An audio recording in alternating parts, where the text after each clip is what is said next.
Good. Another year. Things go. Another year, and I see some wonderful things in here. So I was lucky enough to be in China when these started coming out. Okay. And it turns out they were actually collected in 2 pockets. So these very lustrous ones Yes. were collected about 30 years ago. And the slightly duller ones were collected about 13 years ago. That one. The mineral market is very much developed around the metallic mining. You see that? In Hunan in the north. Okay. So the south of China for specimens was largely not developed. And so it turned out this guy just hoarded them. He loved them. They were beautiful. Unbelievable. And when he passed away, his family gave them to a mineral dealer who was selling the calcites in southern China. I've been buying a lot of these calcites. So he actually didn't understand how special these were. That's right. And started selling them to other dealers. You see And by the time that? I saw them, even some were dispersed. And I've had to buy them back. I see. It's like a Smithsonite diaspora. Yeah, really. In China, yeah. The only thing close was that material from is Masua, Italy, but small pieces. Yeah, so they're small pieces. And yeah. they sell almost by the gram. Oh, right? It's like, imagine if this was Italian. Oh, be worth a total fortune. Yeah. So I spent about a year and a half tracking these down in China. Okay. And I bought as much as I could. There's a lot left. It was a huge find. Okay. But the top specimens, as always, are very few. Yeah. And now these are the last that have come back from the lab that I'll have for sale. It's all done, and it's amazing what you told me. They came out some time ago. It isn't like they found these a month or two ago. That's amazing. But it's the same region that I think we're all very familiar with, where wonderful cave calcites have come from. Look at that. Are you ready for that? Isn't that beautiful? Is that the cutest? This is wonderful. Look at that. Flower on a flower. Oh, yeah. It's unbelievable. These were found earlier this year. Yeah. But it looks like somebody made this. This is unbelievable. If you look at what's new from China, it's not from the traditional places. Huanggang is in the north, Inner Mongolia. Nothing new this year almost. I see. Hunan for the Yaogangshan mine, all the metallics, all the fluorites.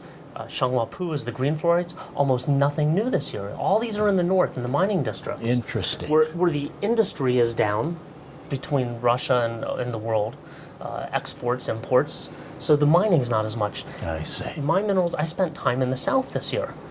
So Interesting. at the new government show is in the south of China, in a town near Wuhan, major city in the south of China.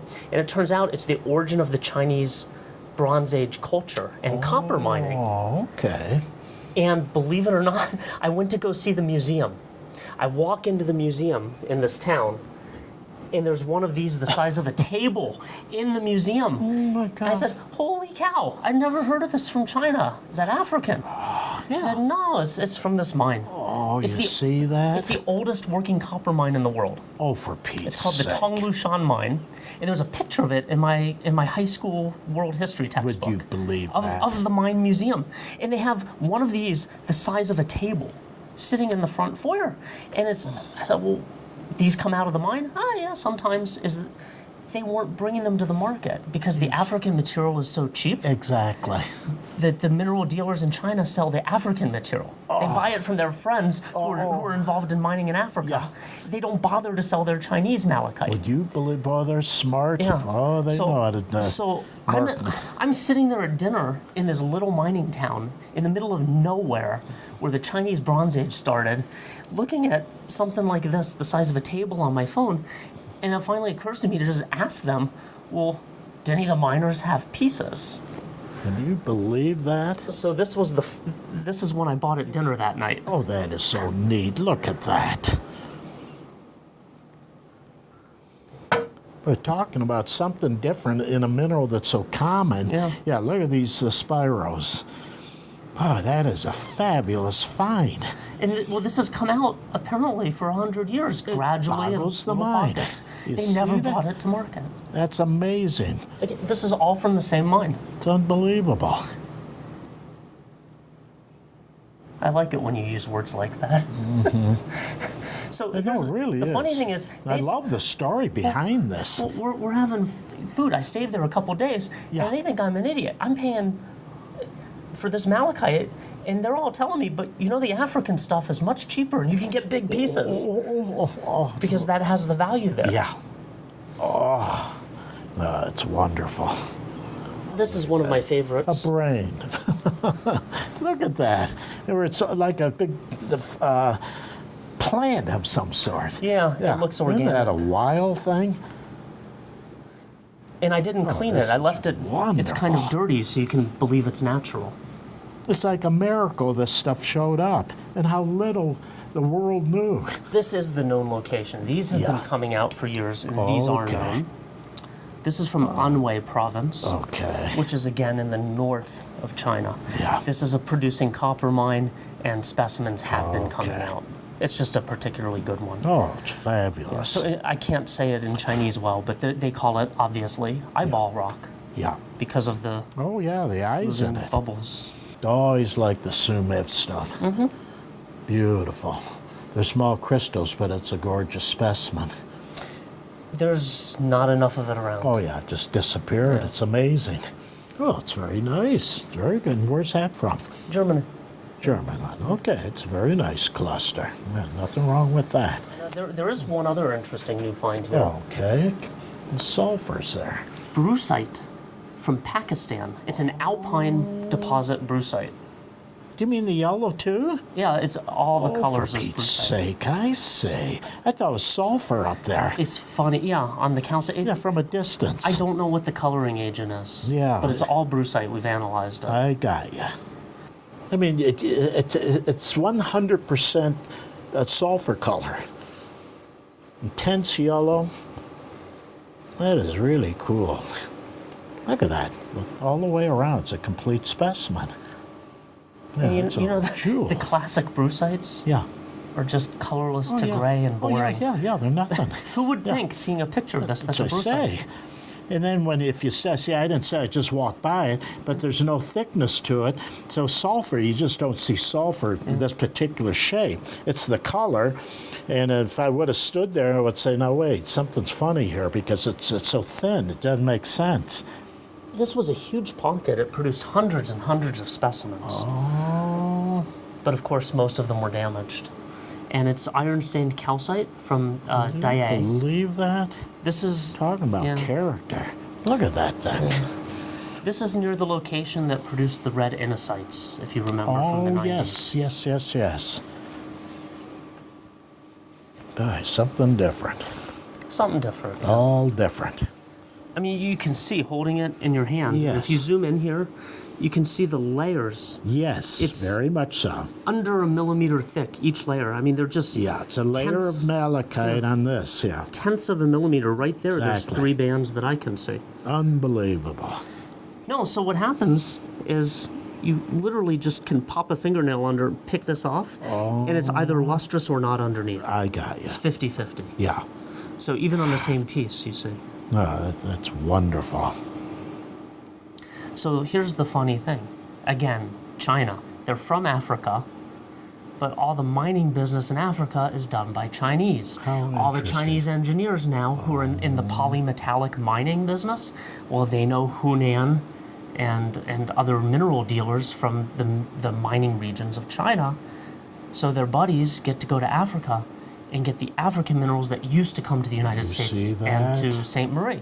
You see So that? I see more African minerals for sale in China than I see for sale in the U.S. now. There's another one. Nothing better than a beautiful mineral, natural like this.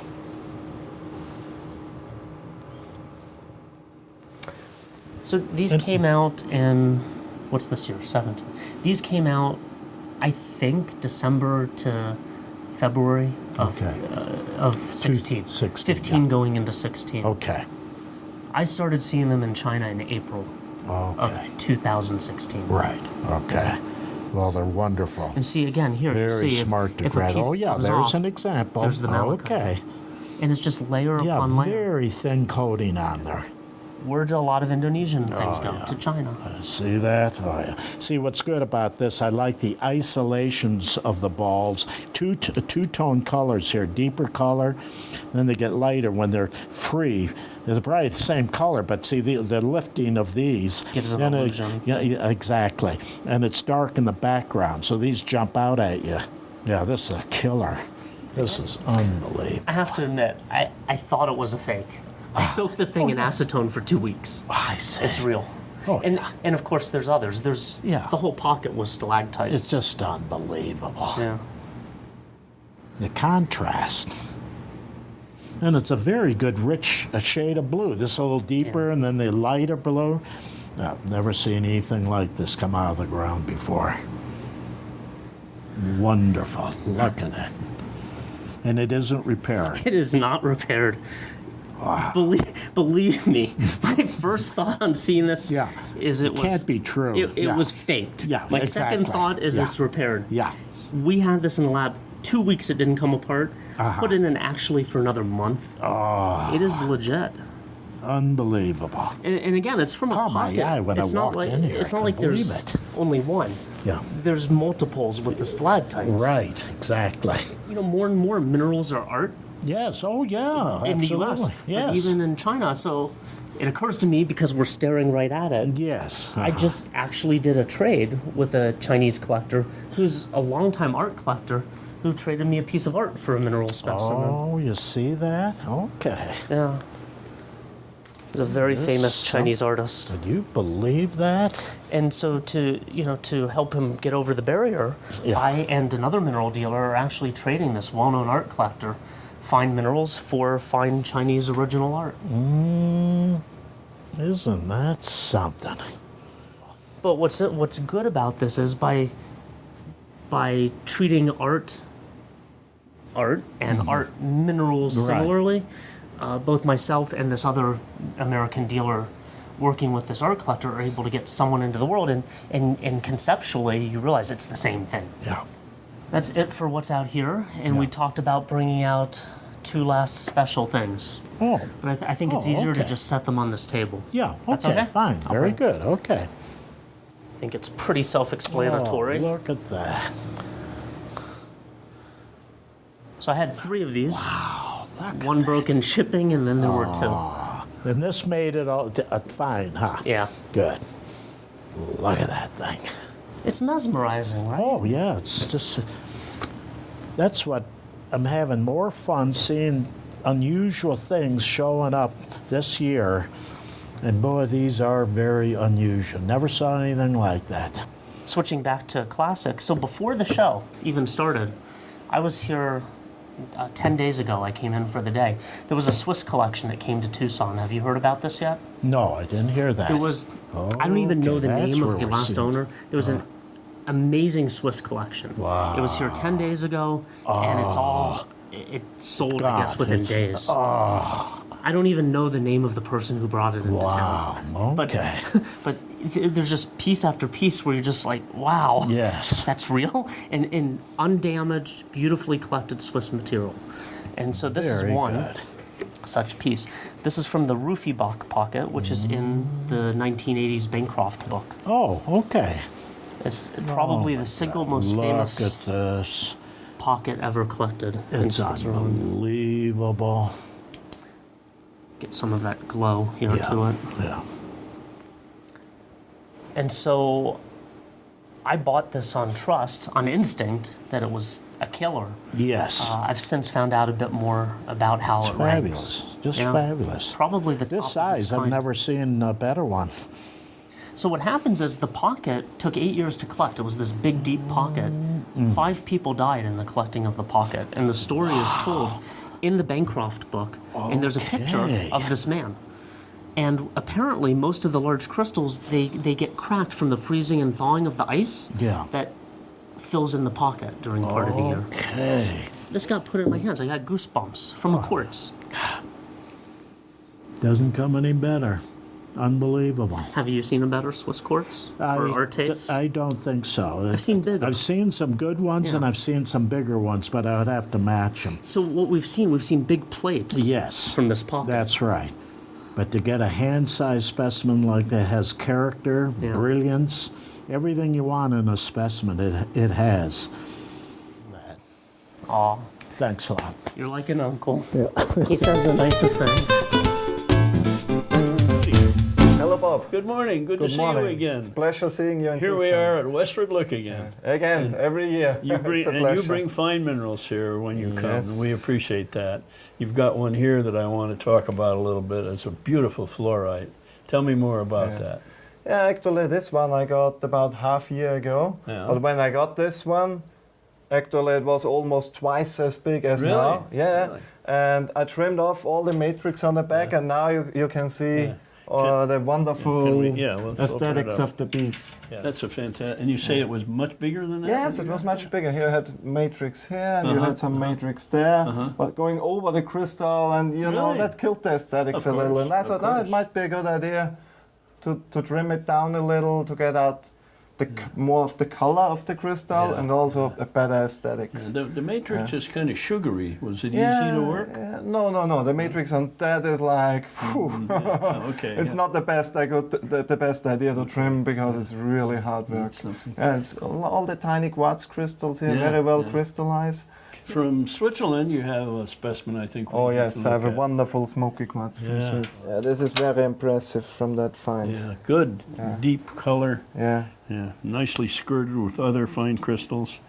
It's a beautiful grouping. Yeah, and Really is. actually, this is a very impressive main crystal. From this Right, find, from right. the Zinkenstock, Yeah. I've seen many like 50 to 60 centimeter plates yeah. with many small and tiny crystals, but all the same size. And there was only a few with really major main crystals in hand-sized specimens. Beautiful. It's got great luster, excellent rich color. Yeah. Very, very fine. Like this year, my father came with me Yes, and let me yeah, introduce him to me. Yeah, Bob, my father Anton. Anton, nice meeting you. Welcome to hello, yeah. America. That's It's wonderful. very beautiful here. Yeah. I'm collecting over 50 years, and Tucson is the mecca of minerals. We've got some more minerals to look Yeah, at. let me show you this really special tourmaline from a recent find in Isn't that at amazing? Virgem da Lapa It mine. looks like a floater. Yeah, it is a float Is it? actually. Look on the bottom.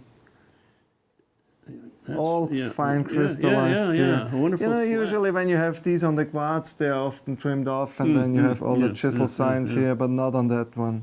That's amazing. What's the source on that? Where'd that come from? Yeah, from Virgem da Lapa. in Really? Brazil. Virgem da Minas Lapa? Gerais, Virgem da Lapa. There's Yeah. been nothing coming out of there for a long Yeah, time. that was only a small pocket. Actually, I had to buy the whole pocket Yeah. to get that piece, and that's by far the best piece of, Of course. the pocket. Yeah. It's gorgeous. Actually, that's one of the best, if not That's the best, huge. I've seen so far. Yeah. That's, no. I love the aesthetic on this one. Color On is this wonderful. one, and you, in comparison to most of the others I've seen, you get Small. the crystal catches the light, and it's getting inside, so it's Yeah. actually a gem crystal. It's wonderful. That's If you wonderful. look at that face here, it's very sharp. Yeah. It's Little just bit, wonderful. Some striations. Yeah. Excellent crystal form. Actually, that's one really huge emerald Uh-oh. from Colombia. What a gem. Yeah. Yeah. Isn't it wonderful? Yep. Fine crystal. Yeah. That's a magnificent crystal. I'm surprised Absolutely. nobody cut it. Yeah. It's good color, good I'm termination. happy it didn't get cut. Yeah. Now that's from Casquez. Yes, that's Yeah. from Cascas. Yeah. Thank you for showing us all. You're these. always That's welcome, and it's a wonderful. pleasure having you here in my Yeah. Rudy, room. thank you so much. Thank you. And maybe we see you next year, I Anton. We hope so. hope so. Good. Thank you. Yeah. You have a Yeah. safe trip. Safe trip. Thank you. Thank you. Hi, how are Yeah. you? Wonder, Good to see you you always again. have wonderful minerals. I have to start off though with, rather than gem crystals, which you're well known for, I have to point to this. Mm-hmm. I just think this is. I just like metallic minerals, and that Chinese chalcopyrite is just very, very fine. Yeah. But let's talk about gem crystals. You've got some very fine things in every single one of these glass cases. This yellow is a calcite. Calcite Yeah, from, where's that from? From Sweden, Oh, is it? Mönberget. Is that one of the ones that Peter Lickberg got Exactly. into? Yeah, yeah. This Ah. was this famous pocket Yeah. I don't know when it was found exactly, but around about 15 years ago Oh, or yeah, so. a long time ago. Yeah, they were and there was only wonderful. a bunch of nice crystals. That's one of them. Look Very at that. Isn't that intense wonderful? color, Yeah, very yeah.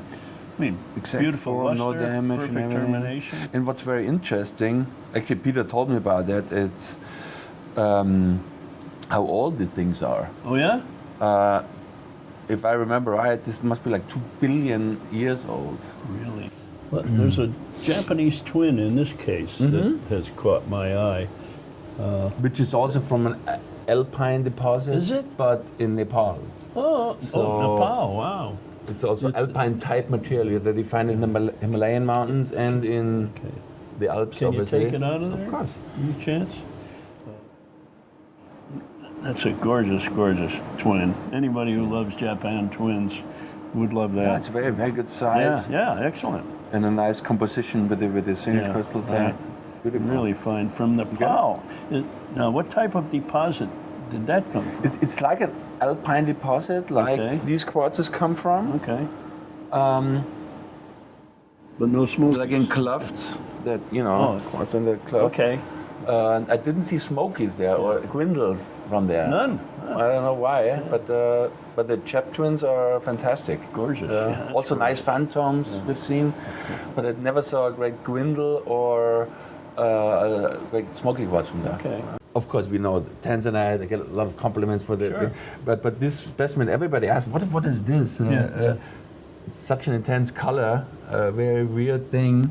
It's a chrysoberyl from Madagascar, a recent Really? find.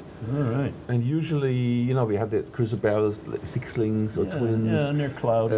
like brownish, Yeah, yellow. yeah, But yeah. this is a very unique thing. It's a jewel. It's pegmatitic. It's Yeah. embedded in calcite. Do you know the frequency of these? How many came out, or I got availability? 5 pieces. Right, This okay. being the best. To be honest, it's pretty recent, so we don't know exactly Yeah, what's yeah. going on. What's you gonna know, happen, right. I got a handful of pieces. Okay. Yeah. That's a little jewel. Yeah. There's another Japan twin. Yeah, this is really cool. Look at this, 2 twins Yeah.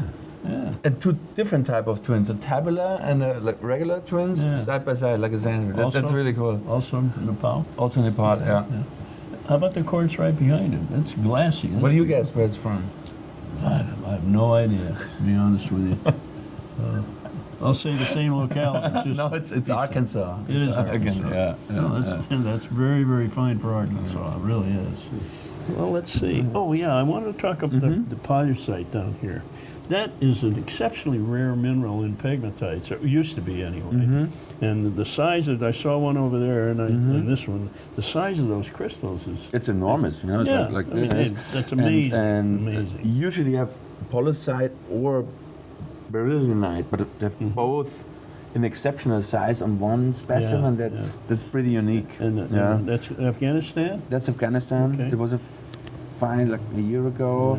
Yeah. It was huge pieces, but this is the best combination I've ever seen. You Yeah. have both rare minerals together, and even you see on the polysite here, there's a Oh, look at beryllianite that. Yeah, growing I see in it there. Yeah. That's a... You know, it's a white mineral. You know. Yeah. So what? But for this, it's rare. a very rare thing. Yeah. Yeah, this gives you an idea of the size when you put your hand next to it. That's big. Yeah, it's really Beautiful, enormous. yeah. You see, there's plenty of little Over beryllianites. here, yeah. There's even a topaz. That's a topaz. Look at that. Yeah. Yeah. That's quite a crystal. Look at that thing. Cassiterite Yeah. from The Pingwu, luster. China. The luster on that. Beautiful. That is the most lustrous cassiterite I think I've ever seen. I handle a lot of cassiterite in Dr. Mark Vandy's collection, but he I know, was since you like metallics, you yeah. you've And, seen a lot of He those. was yeah. an engineer at Yayawa, Bolivia, in the tin mines there, but nothing close to that ever came out that I know of. Look at that. That is so wonderful. Yeah. Beautiful re-entrant angle right there. Look at that. The luster is just, I don't think it could be any more lustrous than that. It's beautiful. Oh, Perfect yes, crystals. yeah. What a specimen. Yeah. Sometimes dealers have something in a box, somewhere that we would like to look Surprise. at? Any chance? Of course, I have a few Okay. things. I didn't see the new MR issue yet about the Schwanning with the Rhodo side. yeah. I just So heard it's fantastic. I didn't see it yet. Very well done. So by coincidence, I got this out of old collection. Huh. Oh, isn't You that a know. sweetheart? And the thing is, you know, most of them have damages. Yes. Yeah. I don't see any. And Yeah, I don't it's see any. very hard to find a really complete one with the right color and everything, right size. No terminations, tripped. You know, usually always find problems Yeah, with these pieces. But this is really pristine. it is. Right. It is. Glad I got Really fine. it. Can you catch that? Yeah. Yeah. How long ago did that come out of the ground? You have any idea? I think they were found. It was in the 70s or 80s they were found, Okay, right? okay. And Well, this was an old collection. I just got it. Okay. And Okay, another African rock I have okay. here, which is All right. actually a pretty famous rock Oh, wow. from Westel's mine. Yeah. Oh, isn't that It's wonderful? beautiful. It's just Good mirror, grief. mirror, You could luster. shave in there. Yeah. Yeah. And this was Magnificent I luster. got this piece. I think it's like 15 years ago. Really? From Catherine Woost, who was a South African. Maybe you remember. I recognize the collector. name, yeah. And she put it on display at the Tucson show. The Lidstrom Award. It won the Lidstrom Award, and everybody was crazy Yeah. about this piece, including me. And Gorgeous. I acquired it from her after. Yeah, It's just wasn't very often. fantastic. Yeah, it wasn't very often the Lidstrom Award was given to a small specimen. It was usually something of good size. Yeah, but that's a jewel. Perfect. Wonderful. Yeah. That's something I think is very Way cool. down there in the. It's Oh wow. a tourmaline, Oh yeah. obviously, Oh wow. with that is a. with that is gorgeous. it's not really rose quartz, but it has a slight. Yeah, you get pinkish a little tint to and it. Yeah. It's a little dusty. So that's a piece from Santa Rosa mine, Brazil. Really? Found 15 years ago, approximately. Yeah, I don't think that mine's working. It's anymore. really an indicolite.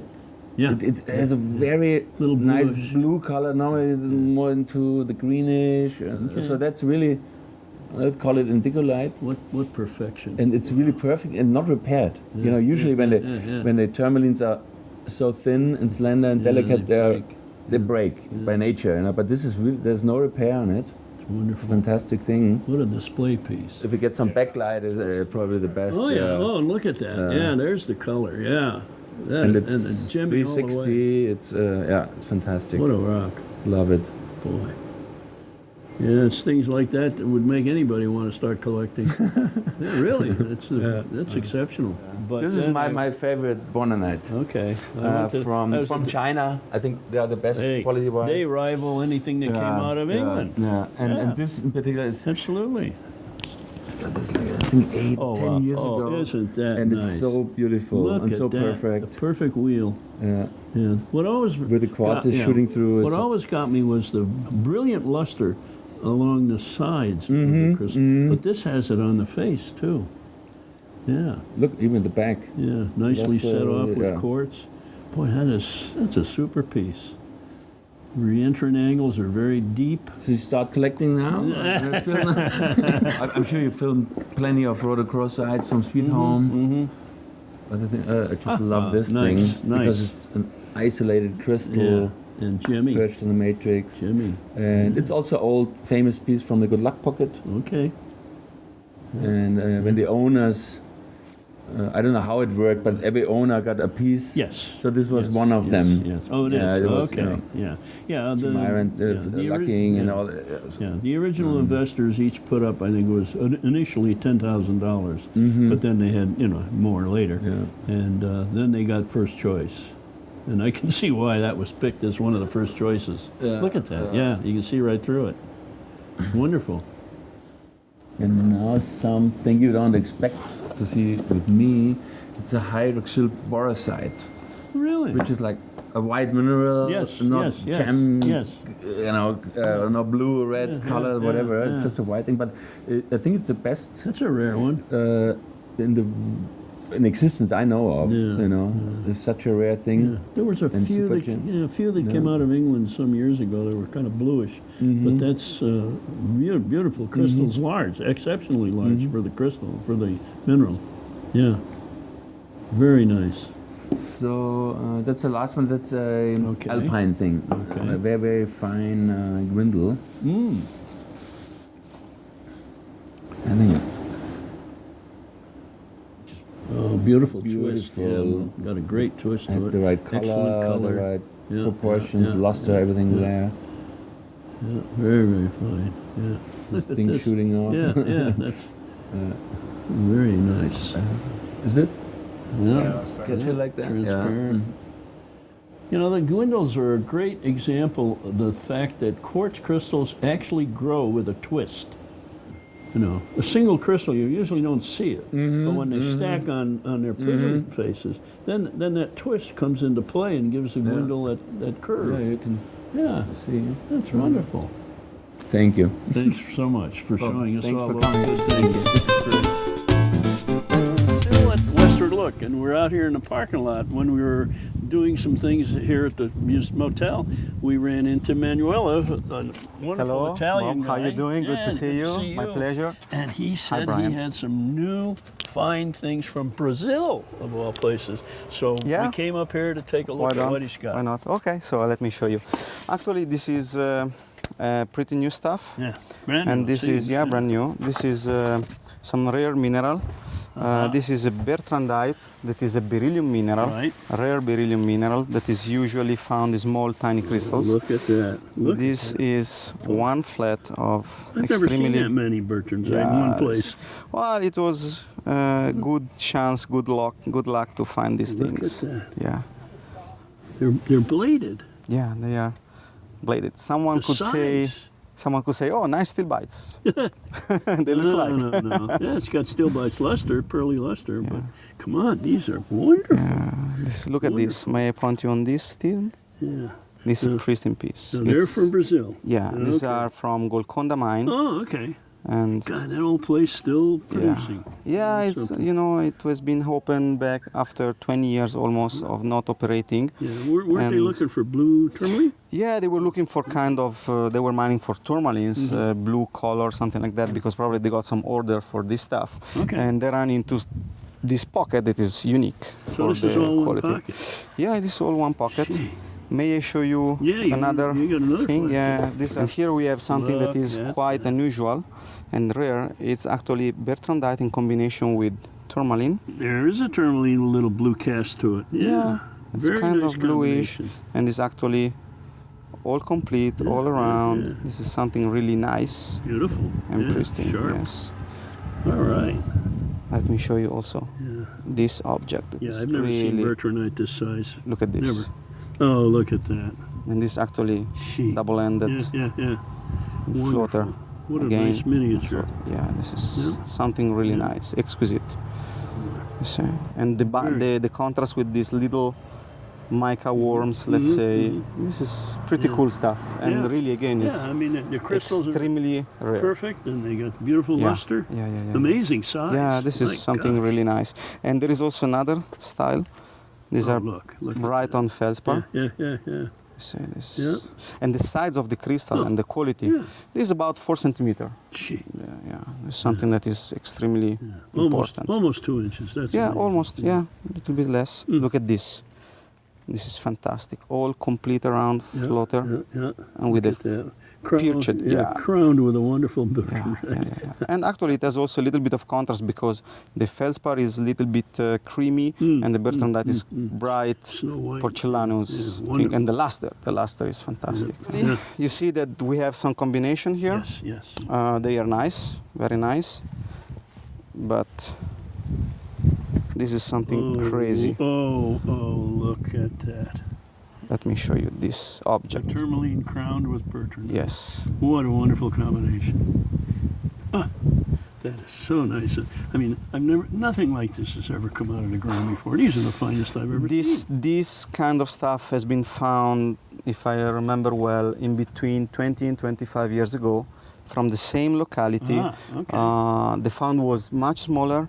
They found, I think, 5 to 10 good pieces, and some were on tourmaline as well, but not this quality of Bertrandite, and not this size, Yeah, wonderful especially. So, specimen. Yeah. And this is something crazy. My goodness. That looks like it's been assembled. It's so Look good. at this. That is marvelous. Look at the richness of this specimen. My gosh. That's a museum quality. Yeah. Number one Bertrandite in the world, no question. Yeah, in my this mind, is- anyway. No, well, Definitely. this is something important, impressive. Beyond, And, beyond important. And you can see that there is also a nice little worm running on the Bertrandite of mica. Yeah. You see, this is cool. This is just a little thing, but Yeah, it's and, nice. and again, the contrast between the slightly creamy matrix and the Yes, snow yes, white crystals. yes, exactly. Just wonderful. It was great to see you. Yeah, good to see Have you. a good day and Good enjoy luck the on show. finding more. Thank you very much. Well, we cross our finger. I do my best to do Attaboy. these Good. things. And Thank you so much. Thank you. Thank you very much. Well, hi, Dad. How you doing? Good to see you. Yeah. You've moved, you know, here at the Westward. Look, you used to be on the upper level. Now here you are down here. That's right. We're now in room 223 in building 1. All right. Good stuff. Yeah. Great position. You just last October acquired the Mike Groen collection. I think collectors will remember seeing Mike. He was wheelchair bound at Tucson year after year after year after year buying minerals. And the nice thing about Mike is that he liked to collect just really nice minerals. He was a true mineral collector because he just didn't go for the eye candy. He went for everything. Yeah, he was a real mineralogist. Good example. The main garnet you have in there, pull that out. Let's take a look at it. And it's from Paris, Maine, and beautifully prepared. And those, you know, perfect crystals. And that's the kind of thing that Mike went for. The things that had a history, that were just, you know, real Yeah, minerals. real Yeah, classics. the hematite from England, for instance. You don't see those around anymore.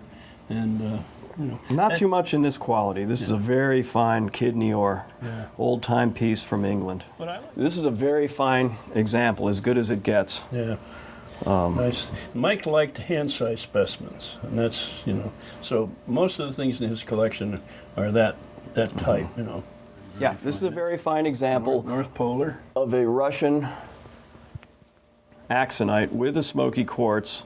It's very nice in that it's beautiful in 360 degrees. Yeah, minimum of matrix, maximum of fine crystals. Yep, no damage, real gemmy. Here's another classic. This is a pyromorphite from Lafarge, France. Yeah. A very fine example of this type in perfect condition. You don't see those around anymore. No, you do not.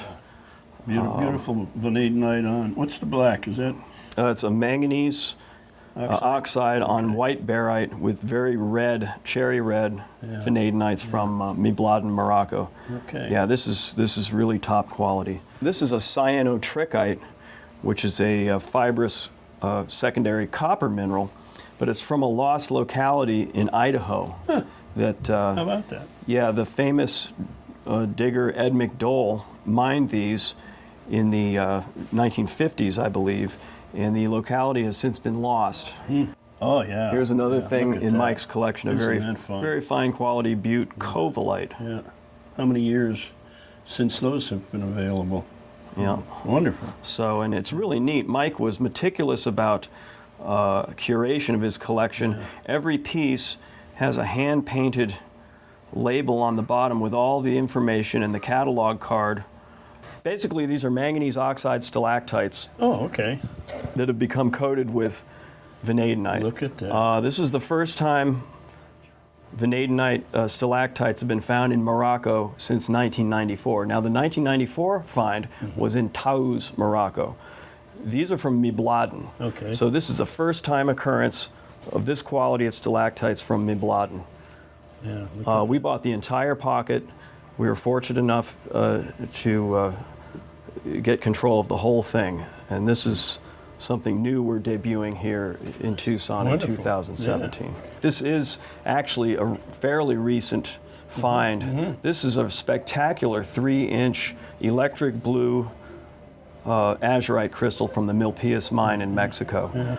And this shows you exactly why Milpias is world class. Oh, sure. Huge crystal, fine luster, unparalleled color. Yeah, it rivals every other source of Aisha. Yeah, it's just amazing stuff. We've been saying it year after year after, I know. since 2007 we've been handling this material. Yeah. This is a complete pocket of wolfenite with mimetite from the Rowley mine. Yeah, which is in Arizona. of Yeah, course. here in Arizona. It's an old piece, and just look at the color in there.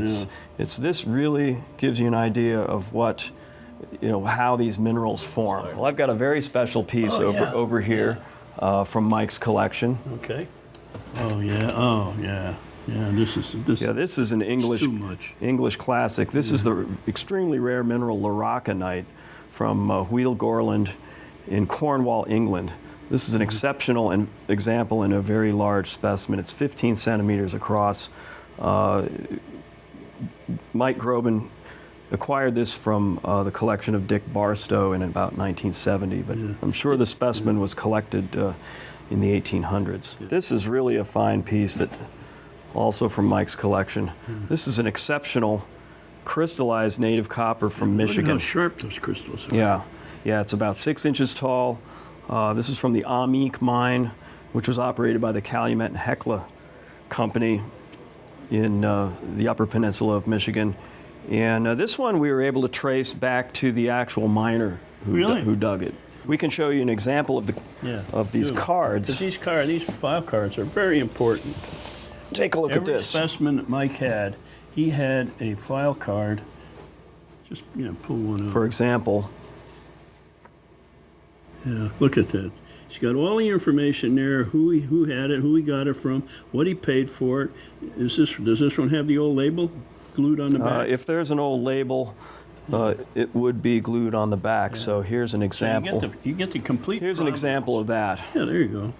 You get the complete provenance of the specimen before it entered Mike's collection. Sure. Look at that. Whatever information he knew, he wrote down. Right. So this is the way it should be done. Of course, now it's all computerized. You can make a spreadsheet and do it that way. But in the old days, you had a card file. That's what you did. Just as an aside, there was a quartz specimen in the collection, and just not a spectacular quartz, but it was from Brazil, and Mike bought it in 1946 from a guy named Ed Swoboda. That's right. How about that? Yeah. That's a really surprise thing for Brian. Evan, thanks for showing me all this Dad. stuff. Anytime. Yep. I may even see it again. Right.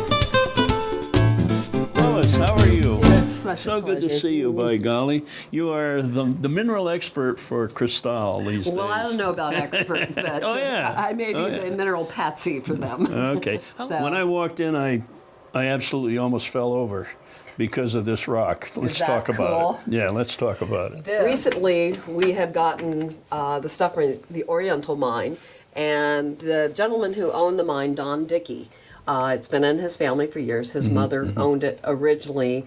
The mine, he worked for about 50 years, and he died recently.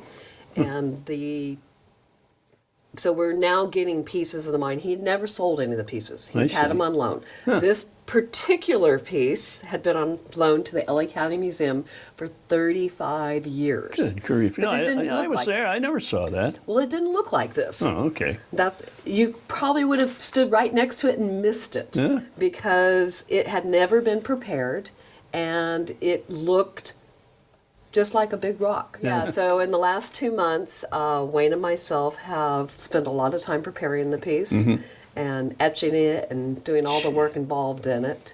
And Amazing. this is what we've gotten. Most of these are from the same mine. Okay. This was probably one of the finest leaf specimens ever it's from gorgeous. the mine. And as you see the way the leaf runs through, Yeah. and you see actual quartz crystals. So if you look at Oh, it look at clearly, that. you see actual Yeah, quartz, look at that, clear little quartz pocket. crystals Yeah. with actual gold in the quartz crystal. Gee, So amazing. that's so unusual in itself. Mineralogical Record just came out with an issue on the On Schwanni. Schwanni? Yeah. So these are very appropriate. But this one, That's beautiful. the color in that is just the luster, no damage, which is beautiful. Oh, look at that. Isn't that sweet? But what's really Beautifully positioned. Yeah. Look at this little guy over here in the corner. Look at that. Is that spectacular? And it's surprising that that has lived all this time and never fallen off. Yeah. But you got beautiful clarity. Crystallized albite. Albite is all crystallized and whitey white, so it really Snow gives white. a nice. Great contrast. Arizona, you can't help but love a Bisbee rose. Yeah, that's a jewel. That's a jewel. Nice electric blue. Yeah, that has the electric blue. Yeah. It's Complete flow. very nice sharp crystals. The luster in that is probably came out of a clay zone. So It's that's wonderful. just one little attachment point. This is a nice little Look at Mexican that. one. It almost resembles, with the little calcite on it. Yeah, a lot of them occurred in, I guess most of it occurred in calcite veins. Yeah, so you get some great ones like this. Well, speaking of Arizona rocks, I do have a really cute little tiger. Here. Oh, look at that. That's a jewel. It's from Tiger, but Wayne and I have always called it Tigger, a little Tigger cerussite, but isn't that sweet? That's a wonderful specimen. You know how Tiger got its name?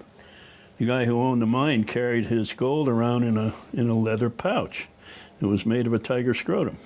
Well, I was unaware of that one, but I like that little piece of information. Yeah. Really nice Kelly piece here. Yeah. Oh, look at the luster on that. The luster on Boy, this. that is really nice. With your secondary growth here, which is beautiful. I taught school with a guy who was born in Magdalena, near the mine. He said in the old days that when a miner would die, they'd take a big piece of smithsonite, and that would be his tombstone. Now, see, this is a white smithsonite. Look at that. Where's that from? Kelly. Is it really? Yeah. Oh, for gosh sakes. What happened to the copper? It didn't make it. Isn't that beautiful? I've never seen a big white one like that before. And my God, Yeah. I've you look at it, it's... Look at that. Yeah. An Australian mimetite. What a piece. Isn't that sweet? This is amazing. Oh, look at the crystals on that. That is really, For Australia, this is Yep, that's an exceptional piece. very, very exceptional. Excellent color, beautiful Color's crystals. great, the crystals are great. You have nice luster. Yeah, and you almost can't see the matrix. And you have full coverage. Yeah. Absolutely, full It's coverage wonderful. on it. Wow. And as far as really unusual, we got this. Yeah, there we go. No. Is that no? That's not North Carolina. It is North Is it really? Carolina. Son of a gun.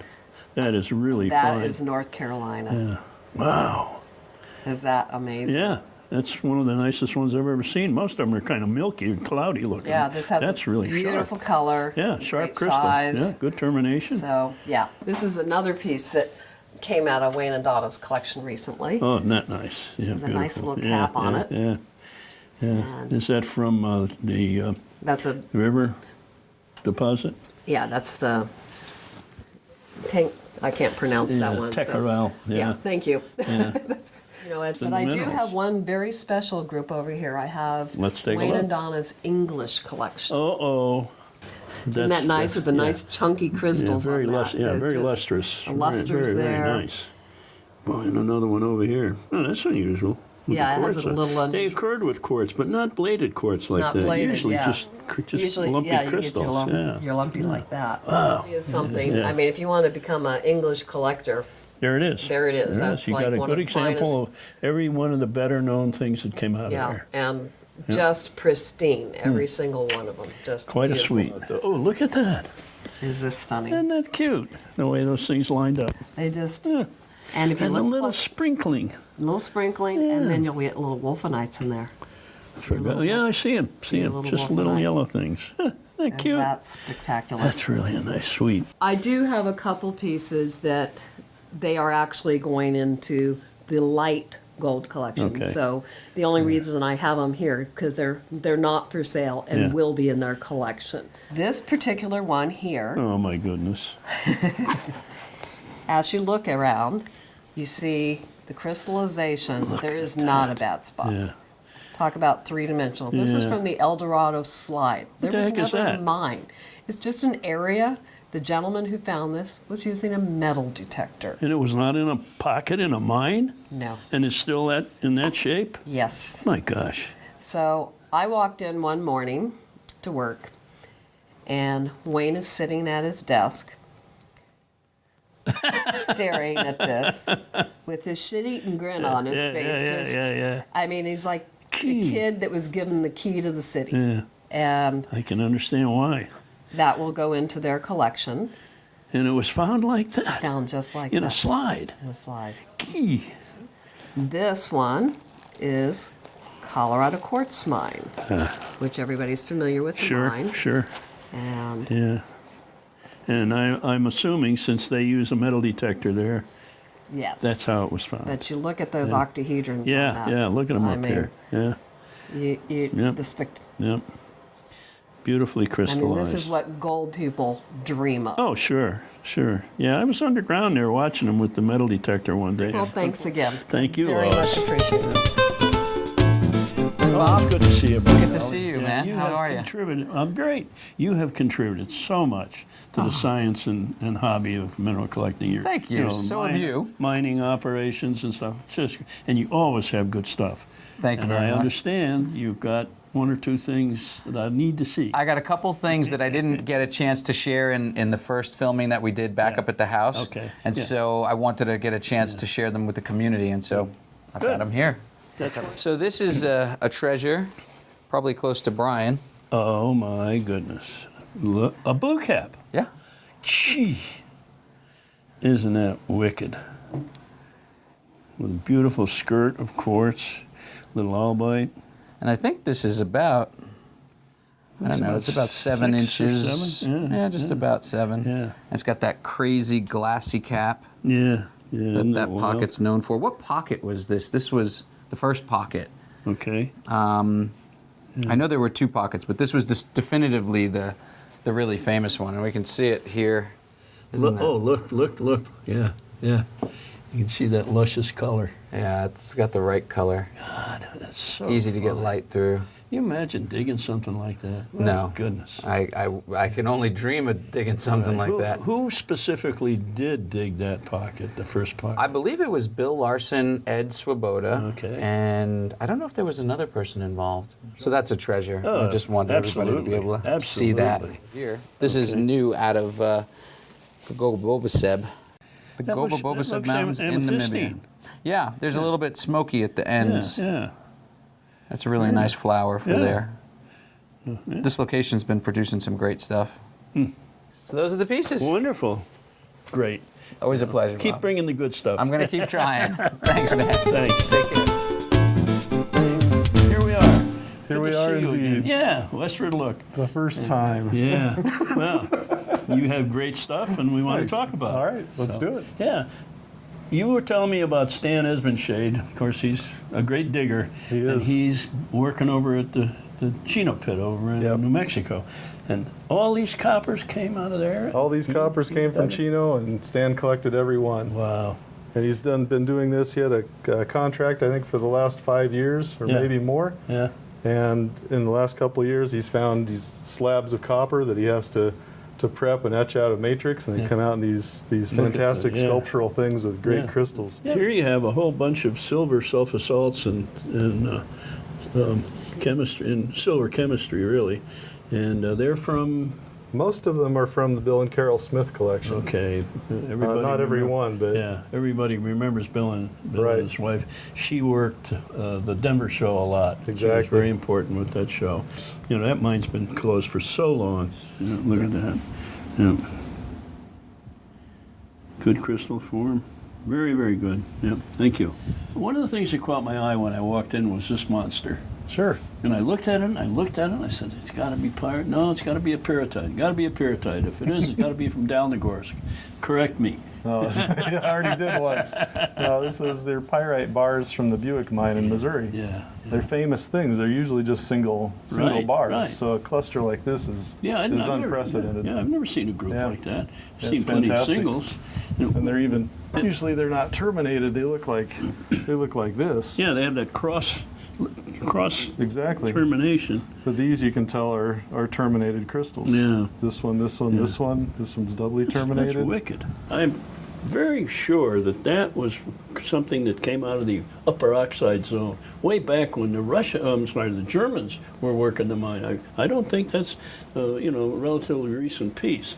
I think it really came out of it a long time ago. It could be. I don't know the distinctions, so yeah. you could tell me maybe why you would think that. The matrix reminds me of couple of them that were in the Bandy collection. This odd matrix was apparently fairly typical of the upper oxide zone. This sort of melange of vasorite and smithsonite and malachite. Right. Mm-hmm. Yeah. Tell me about the sulfur. Is it recent? The sulfurs are, I think, from the 60s, I believe, and they were found by some Italian friends of mine in a hoard there in Sicily. Okay. And they're all wrapped up in period newspapers. Yeah. And they discovered them. They got them cleaned up and hit the market just a couple of years ago. Those sulfur mines have been worked for hundreds and hundreds of years. My gosh. Yeah, I don't know if is there anything working there now? Do you have any idea? I don't think so. I think it's completely shut down. I don't think there's anything working there. But these are better than most. A lot of the sulfurs on the market they're cloudy and they're more yellow in a way, but these gemmy ones are really desirable and not so really common. Nice, yeah. And on matrix like that. Right. Most of them are just, sometimes they're on aragonite or something, celestite. That's nice. I like the contrast. Not much. It's an ugly rock, but it's got these cute little crystals all over it. And it's a silver iodide called marshite. Copper iodide. Copper iodide, and that is rare. That's nice. And anybody who gets into some people like to get their Fleischer's listing glossary and check off the things they have. And this is one that you should get and check off in your book because that's a rare one. And this Brazilianite, of course, it's just this is very showy. Did you need to ask me this? This is fun. Yeah. Because it's a floater piece. Is it really? Yeah, see all the crystal faces on the back? Look at that. Yeah. Yeah, you don't see them that big. This is gemmy. Sure. So you see these Brazilianite crystals floating on the clear quartz. Yeah.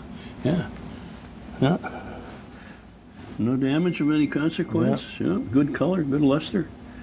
Quite a matrix piece. Wow. I like this. With the coarse crystals like that? Copper. So what? Mm-hmm. But look at the sharpness of those babies. Those are beautiful for studying crystal form. Because they get all the faces, all sharp, very, very well formed. It's an excellent little piece. You know which mine it came from? I don't know. Michigan? Is it? I do know. It's from the Quincy. Well, of course, the great mine. Right. Michigan coppers so often come with no provenance at all. Right. So you kind of have to take it with a grain of salt sometimes. But this did come to me as Quincy. Yeah, that's a honey. That's very, very nice. Right. This whole shelf is Michigan copper country. It is. Okay. Even the analcime. Yeah, I was looking at that. Once in a while you see an analcime with copper, but I don't recall ever seeing a piece like that in the Michigan Tech collection. I don't think they have any. They have They have a piece about this big with a bigger single analcime. Okay, but I remember that. I think this is more. To me, it's more striking. That's a Maybe it's the size. Especially for that location. Yeah. You don't see matrix analcimes. No. Dave, I appreciate you showing me your minerals. Pleasure. Excellent. All right, Excellent. thanks. Yeah, look forward to seeing you at Denver. Good morning, Steve. How are you? Bob, it's always nice to see you. This is Steve Behling from Collector's Edge. We're in the Collector's Edge room at the Westward Look. And Collector's Edge is in the forefront of bringing out some of the finest things being found in the world today. Bob, thank you. Oh, you're welcome. Not only that, but once in a while they feature a collection like the collection of tourmalines that you have now. Yes, from Gerhard Wagner. Yeah. Of Germany. That. We are so fortunate this year to be featuring a huge number of specimens from Gerhard's collection, and they've been extremely popular. That's the only thing he collected, isn't it? Well, he collected worldwide as well as tourmalines as a family. Oh. And so about 50% of his collection or slightly more was great tourmalines from worldwide locations. All of the species, all of the localities that he could find are represented. And then additionally, some amazing worldwide specimens. Right. And in this case here, you can see a couple of his superb tourmalines. Yeah. This is from the Paydanera mine, mined in 2004 from the Grandin Pocket. and just a beautiful blue-green tourmaline on lepidolite mica. Really impressive piece. But as you pan through this case, you can see others from Paprock, from the Himalaya mine, from Russia on the back shelf over there. Wow. So really incredible color diversity, localities featured, and great crystal forms, super aesthetics, very gemmy, love gemmy tourmaline. So he has just fantastic. And he wrote an outstanding book, The World of Tourmaline, the Gerhard Wagner collection, and this book is just amazing. Look at with full color pictures of all of the incredible tourmalines, and it's a great coffee table it book sure for is. anybody who loves tourmaline. Yeah, it really is, and he has done an outstanding job of documenting his collection, and many of these pieces are in the room here today, so it's kind of fun to go around and look at. I think Mark Maudner did a bunch of the photography on this, and so wonderful photographs, and just a beautiful walk through the world of tourmaline by Gerhard Wagner. And so we're really pleased to have this book here, as well as the beautiful tourmalines from his collection. You know, additionally, we've been acquiring other collections from around the country and around the world. And one of the pieces that's attracted the most attention at this show is this cuprite from the Red Dome mine in Australia. And you know, you see a little bit of sense of the red color with this piece. It's a little bit top lit, but I'm going to reach in there and I'm going to grab this piece and I'm going to show what it looks like if you do a little better job of highlighting this piece. You start to see the really intense cherry red color of the cuprite crystals as you pump a little bit more light into it. There you start to really get the color. I don't know if the video camera can quite pick this up, but we're getting some incredible flash of red through this. Yeah, that hasn't been exposed to bright light for very long. Otherwise, it would start losing a little of that color. That's wonderful. Yeah, just an incredible piece. Yeah. The Sweet Home mine closed in 2004. And enough time has transpired where the first wave of avid collectors of Sweet Home Mine Rhodo have started to part with their collections. And so we're getting a really good number of outstanding pieces back from collectors across the country, and they're becoming available to the next generation of collectors, which is kind of fun to see these tremendous pieces change hands and go back into collections once again. Yeah, what's important to specimens like that is that there be a provenance that goes with them. Yes. So you know who bought it first, and you know. Yes, it really is. But this is one of the most incredible gold specimens we've handled in a while. This is another piece out of that collection we acquired in Ohio. But look at how razor sharp these octahedrons are. And so many California localities, these octahedrons of gold are naturally flattened in their growth, but these are very euhedral. You know, you got a really nice sharp octahedron there, beautiful crystallization here. Another piece that may have appeared in the past, but it's a really outstanding emerald. This is from the Muzo mine in Colombia. I just love to show that piece. It's so incredible. Another piece that's pretty incredible is the size of this Dalnogorsk fluorite right here. Wow. This is a colorless fluorite cube, 6 inches across. From Dalnogorsk in Russia, another one of the polymetallic mines. It's sitting on galena and pyrrhotite. This again was out of Gerhard Wagner's collection. But you see this little blue tourmaline, and then on the tourmaline, growing on the termination of the tourmaline, is this lovely cluster of twinned herderite crystals. Again, this is from the Pederneiras mine in Minas Gerais, Brazil. But you have these really well-formed twins of herderite sitting on top of a lovely indicolite tourmaline. Just an incredible little specimen, and I think that's such a pretty piece. We just trimmed out in our laboratory in Golden, Colorado at the Collector's Edge. This is a really nice silver and copper specimen from Michigan. nice crystal of copper, Yeah, good and sharp, and a really nice sharp cluster of silver crystals. And yeah, so many times I love the silver from the Keweenaw Peninsula there in Michigan, but so many times the crystals are very crudely formed of silver. Yeah, those are but pretty these are sharp. pretty sharp. Yeah. Nice sharp crystals. Yeah. All right, now, every good dealer who has fine things like this usually has one or two things that are kind of, I call them bathroom rocks. Yes. Do you have any? We have a couple I'd be happy to show you. Let's go on let's back go. to the Yeah, back go. room. And this isn't a half bad rock. This is a beautiful, really razor sharp topaz, from Mogok in Myanmar. Really? And got a nice sherry color. And just a really, really pretty, well-formed, typical chisel-shaped topaz crystal, and it's good all the way around. It's got a little quartz crystal in association, but you can see the form of the great color. topaz all the way around. Yeah, that's classic. Isn't that classic? Sure is.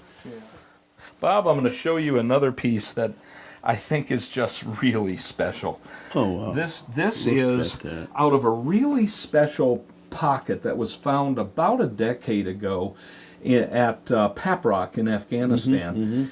And in Afghanistan, you very seldom get really well-formed, lustrous and clear quartz. There's a lot of solution etching that goes on, and a lot of breakage of the quartz crystals, a lot of internal fractures.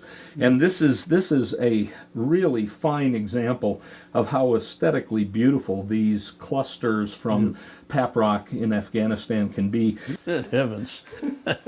Yeah, this is a little bigger. This is not a rock, this is a ledge. Yeah, an incredible Isn't that cluster. remarkable? It really is. This is a cluster of aquamarine crystals from Shingas in Pakistan. For something like that to come out of the ground undamaged. Yeah, completely undamaged. It's There's amazing. There's no repair or restoration as long as I don't cause it here on camera. Oh, look at that. Yeah. Look at that. Is that not an incredible cluster? Have you counted the crystals? I have not counted the crystals. Oh, but what an incredible cluster of aquamarine. Perfect termination. Yes, glassy crystals. Uniform color. You know, so one of the things about aquamarine is this is so transparent that it's hard to really get. A lot of times when they're cloudy inside, the color is more pronounced because it's reflecting the light back to you, where these, the light is going completely through these entirely transparent crystals. And so it's a little bit more subtle color, but just a beautiful bomb burst spray. I always like to come to Collector's Edge because I get amazed with the things you have. Beautiful. Thank you so much, Bob. You really know your stuff. Thank you. It's a pleasure to see you, man.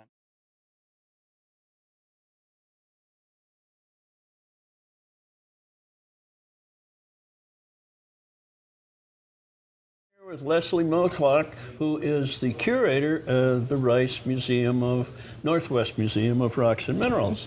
Leslie, nice meeting you. Nice meeting you as well. This is wonderful. We've had a chance to chat before. I think people who are here are very appreciative of the fact you brought representative collection of the rice material here, and I'd like to talk about that a little bit. Oh, absolutely. Yeah. So we have three cases. One is United States and worldwide that showcase some of the best things in the collection, but they also are examples of things that the Rice has collected quite a lot of. So many of the things, I'm sorry, let me back up. Many of the things are from the Rice's original collection, although we do have things that have been acquired or donated later as well.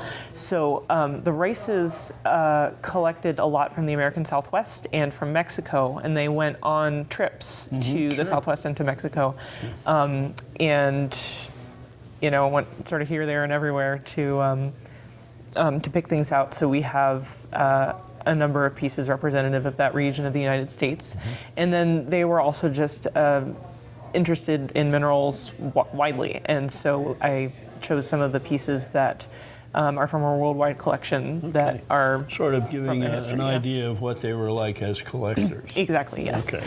And then one of the most significant expansions to the museum after it became a public museum in 1997, this incidentally is in June will be our 20th anniversary, 20 years as a public museum, which is pretty exciting to celebrate.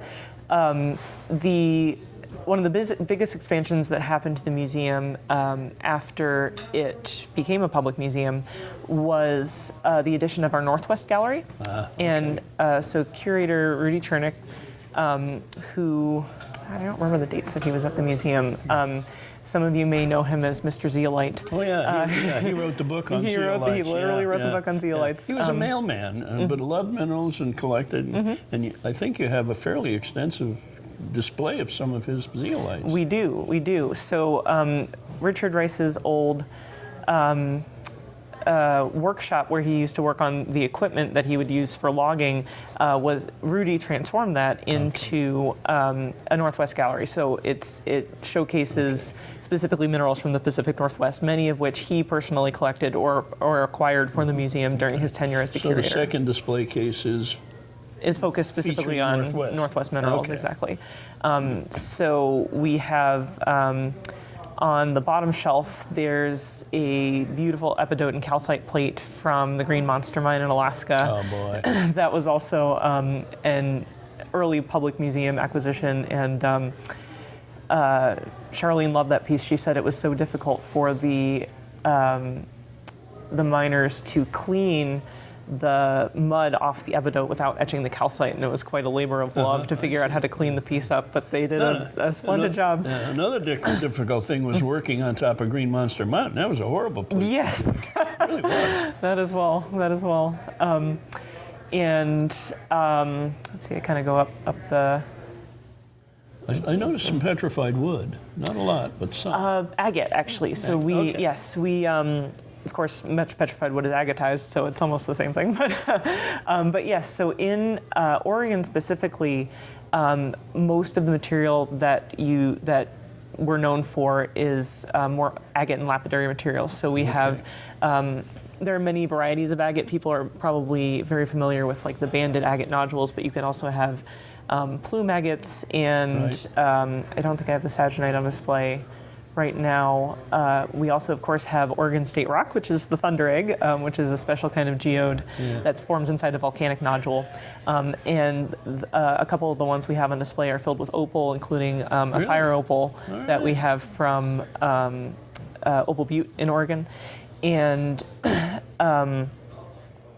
we have, my personal favorite thunder egg I put on display just for fun is a tiny little one that's lined with amethyst. Oh boy! So it's got opal and amethyst inside, and it's cute, and it just kind of calls to me. And behind that is a jasper piece called Biggs jasper, which is one of the more famous lapidary materials that comes out of Oregon. Biggs jasper is very popular among the lapidary people. Yeah.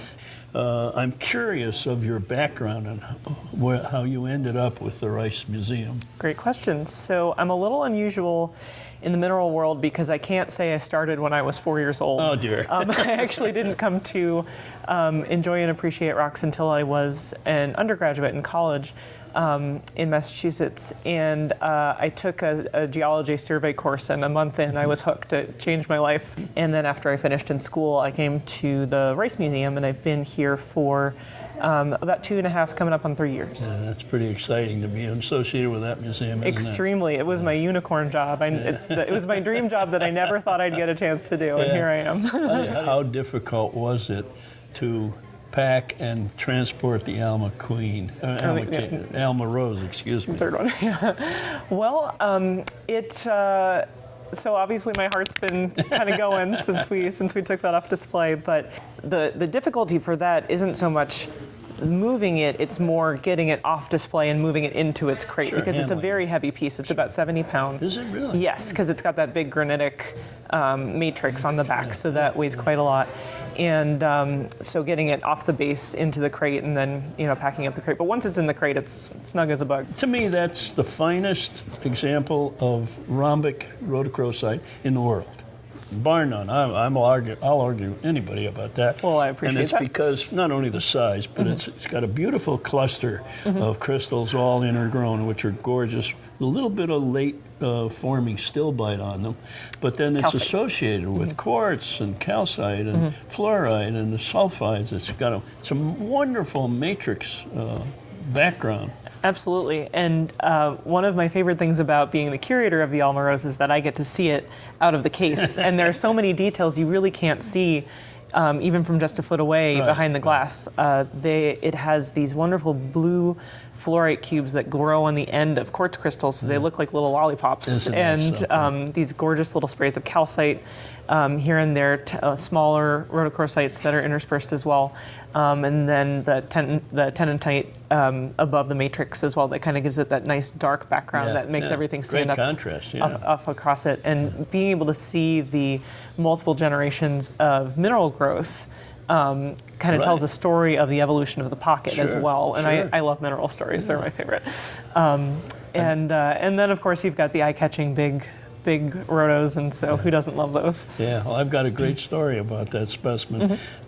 When Collector's Edge, Brian Lees was digging these things in Sweet Home Mine. Of course, he got these wonderful specimens, the King and the Almaros, and the word got out to everybody in Tucson that he was bringing these marvelous things to the show and put them on display. And you know, most dealers and even some collectors are pretty jaded about seeing. You know, if you say, "Oh, I've got a spectacular something," and they, "Oh yeah, well, let's see it," you know, and they let it go. Yeah, And but when Brian opened that wooden crate, there were probably 15 or 18, maybe even more, dealers. This was before the show opened, so the public wasn't there. These were all real mineral people. Dealers, helpers, they were all crowded around watching. And when he pulled that out of the case, that group broke cheering. They clapped, they cheered. Wow, look at that. I mean, they were so ecstatic. And I'd never seen that before. Never. That's a wonderful story. I didn't know that. Thank you for all of the information. You really know that collection. Good for you. Thank you so much.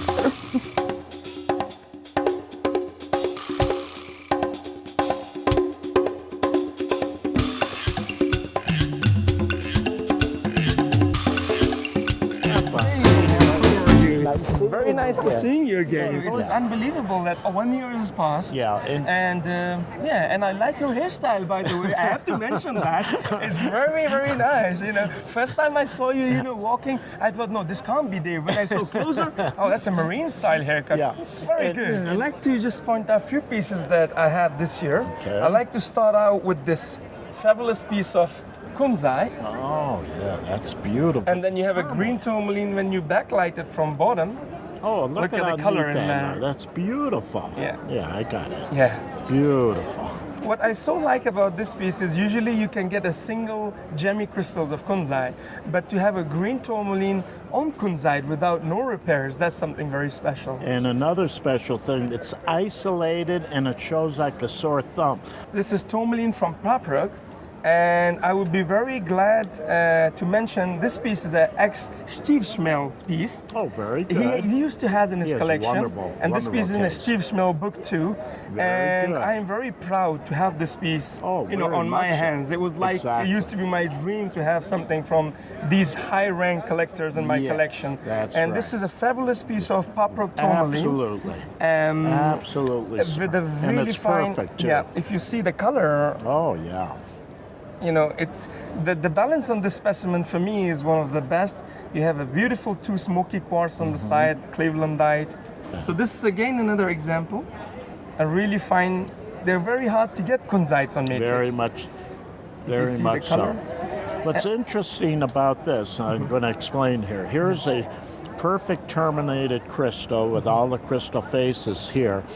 This broke in the back. This was probably like this, but it broke and it's rehealed. Rehealed, exactly. Yeah. So make sure when you sell this Yes. that at one time it broke, but it has grown over, and that is a fantastic crystal.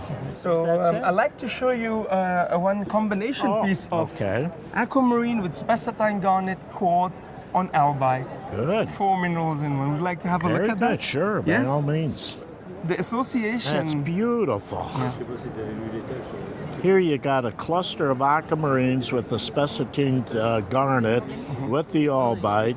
A little bit of quartz with it. That is a neat specimen. Thank you, Dave. Yeah, I thought so as well. Yeah, the combination of all those minerals, and it's very rare to get these crystals like this in a grouping, standing up, let alone have garnet, albite, quartz. That's a wonderful combination specimen. I'm so glad to hear that because I thought the same as well. Usually when you see the combination pieces, you have garnet on one side, aqua on the other side, far away. That's right. But in this case, it's we all have a right in composed the front. specimen. You could see everything. Everything all together, and they are very near to each other. Yeah. This is a new find from Pakistan, and it's called brushite. Oh, okay.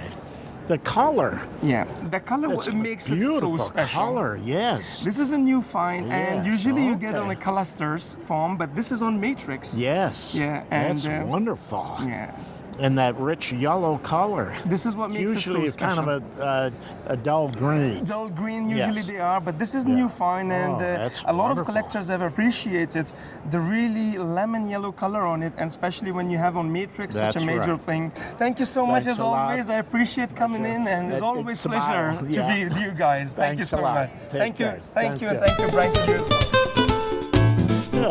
How you doing? Nice seeing you too. Wonderful. And you have some goodies to show us. Oh yeah, a few little cute things. I have something in my 40 years of coming to Tucson I've never actually seen before. Okay. It's a cluster of emeralds. Really? And they have a look of like a cross. Wow. And if I light it from the back, you can see the color of the material. Isn't that nice? And where is that from? It's from the Swat Valley in Pakistan. Oh, okay. I thought you were going to say Colombia. It's beautiful. Well, yeah, it rich has color. A really nice color. Yes. If we go at it from this direction, you can see it more intense. Yes. It has not ever been cleaned. This has never been prepped in any way, shape, or form. Okay. It looks just exactly the way it did when it came out of the ground. Very good. And I'm very excited to have it in my possession. You never get a It's very cluster beautiful. like that. Right. Just don't see anything like that. Yeah, and the locality. Right. Yeah, this was actually in acetone for a couple of days. Very good. To try to dissolve any glue or anything that might have been attached to it. Exactly. Make sure it wasn't assembled. This weighs 7.5 kilos. Wow. So it's not the ideal thing that I would recommend anybody taking it on an airplane to go home. Exactly. But the remarkable thing is the pattern of the ruby. Isn't that fantastic? It's like a thunder egg type of thing. Right, only this is ruby. Yes. And the ruby content is like 80% of the nodule. Exactly. And they fit together perfectly. Perfectly. Thank Thanks you. a lot. Thank you. Dave, nice to see you. How you doing? Nice seeing you too. And I understand you have some exciting things that you're going to show me and some new finds. I would like to share with you 3 new finds. Okay. The first one comes from my origin country, from Poland. And these are the barytes, which were found in one of the copper mines. They are mined in the level of minus 1,000 meters underground. It was a big pocket, about 4 meters long, when there were hundreds of these pseudostalactitic forms. Some of them very complex. Yeah, very much so. So the miners, before the pocket was blasted, had the time to collect a few hundred specimens like that. Very good. From Poland, there is not much mineral production. Yeah, when you think of it, This is something exciting. exceptional. Yeah, very much so. I like that. About 2 weeks ago, there was a pocket full of acanthite and polybasite, which was found there. As you see, the specimens were quite big, some associated with pyrite, some with calcite quartz, and what's the most interesting, with polybasite. Very good. I would like to show you later a few special pieces which I put at the side from this find. Okay, very good. And the third thing, it's probably the most unusual of all of them. This is a pocket found in Okurusu mine in Namibia in 2010. It was for many years in the preparation, and these specimens are released for the first time now. This is probably the best specimen found in the pocket. Beautiful. Look at that. As you can see, with big crystals, great color, and also good luster, what's quite rare there. What's so exciting is fluorite is, very common as a collectible mineral specimen. These are totally unique. Here are a few examples of the new acantites. Look at that. This particular specimen, it's the type of more melted ones, melted looking with some calcite and siderite. It's a good size specimen beautiful. for acantite. And perfect miniature. as you can see, the luster also is very good. Yes. Here you can see the very good polybasite crystal with great luster and very sharp. Very good. What's much more rare, silver. Oh, very much so. Oh yeah, that's beautiful. Is this specimen. Oh, look at that. With sharp crystals. Yes. Great luster. Yes. And as you can see here again is a polybasite crystal. It is, yeah, right. It's a very classic association for Very much so when you think of it. Absolutely. So this is probably the best production from there for many, many years. Oh, it's wonderful. Thank you. Good work. Keep it up. See you next year. See you next year. Philip. Hey, how you great doing? to see you. Doing well, doing well. Well, that's great. They're having a great show here. Absolutely, it's been really good so far. This is the first time that I set up at the Tucson show, so it's Very been an good. experience that I won't forget. Great. Yeah. I see a little box in your hand and now you want this to is show me something. Yeah, this is something I showed to a few collectors. Okay. And this is one that I kind of try to stump people with because it's a mineral that people are familiar with, but it's one that the color really throws people off. So this is something that, just keep that in mind as you look at this. Okay. This is from New Mexico, so I'm a New Mexico field collector. Okay. And I spent the last 30 years in New Mexico collecting a lot of specimens and everything. Wow. And so I'd like to show you something that I've been showing other people and see if you can guess it. Okay. They look like mimetites. That's very close. That's the first guess most people come up with. Yeah. But they're not quite. That's very close. So Very they're interesting. kind of along the same line. Is it cerussite, the base? What is the white? Base is calcite. Oh, just cal. So these are heavy. Yeah, this thing has weight to it. So what you're holding in your hand is a vanadinite.